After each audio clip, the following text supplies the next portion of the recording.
growing up, we were total opposites, just polar opposites. He is really cool, and he had a social life from the time he was like 9. He was MVP of every sports team they had. Just a really cool guy, and I was a super nerd. I loved school. I ate lunch in the chemistry classroom. It's not an exaggeration. And we were just really different people. And the one thing, though, that he has, the last vestige of nerdiness that I cling to, because it's the one shred of nerdiness he has left, is he still has his old original Game Boy. You guys know what I'm talking about? Not the cool sideways flip segue, no. Not that cool stuff. I mean, he has all the new ones too. He's got Xbox and PlayStation, and he plays that with his friends.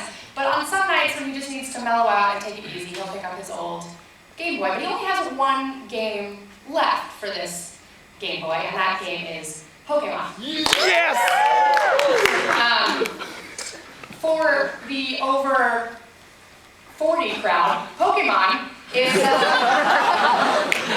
video game where you walk around and you collect imaginary creatures and you battle each other with them, and there are creatures of various powers and various strengths. Anyway, I was getting home from college a while ago, and I was working on the couch in the living room on my laptop. It's like 3 o'clock in the afternoon on a Sunday, and my brother rolls out of bed, because that's what time cool boys wake up on Sundays. And he comes out to the couch and he sits down on his side of the couch, doesn't say a word to me, does not even acknowledge that I am there. And it just starts playing his Game Boy, just starts playing Pokemon over there on his side of the couch. And then sort of quietly, to himself, at one point he just goes, these motherfucking Zubats.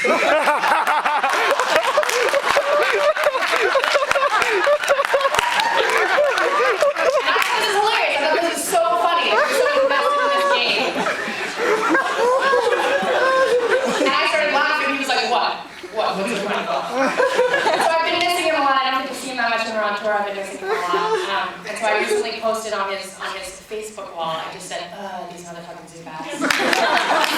Assuming that he would know that I was clearly poking fun at him. But his response was, yo, you don't even know about it.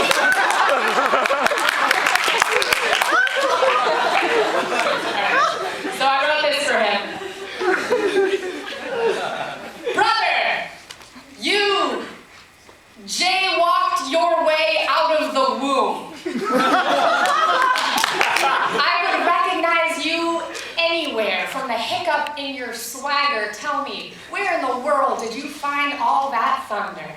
There have never been any seatbelts on your side of the car. You have always known the better magic tricks. You told me once that I was just the first draft, and I'm inclined to believe you. But you came with a lot more pieces to assemble, and Mom and Dad, they never got the manual. Your compass always points north.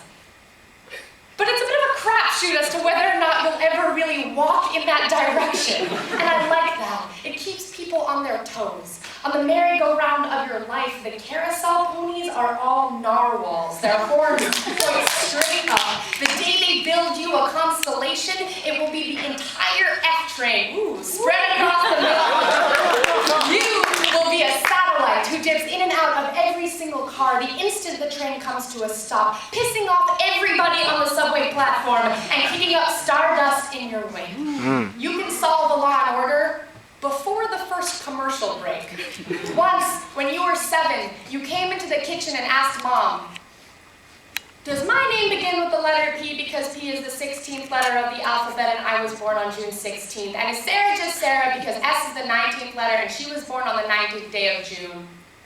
And when Mom said no, you nodded your head and left the kitchen mumbling to yourself, okay, just salt and pepper then. You are my favorite stick of dynamite. You are the opposite of a rubber band. There are so many things I would tell you if I thought that you would listen, and so many more you tell me if you believed I would understand. I hope you know you were never meant to wear this shadow.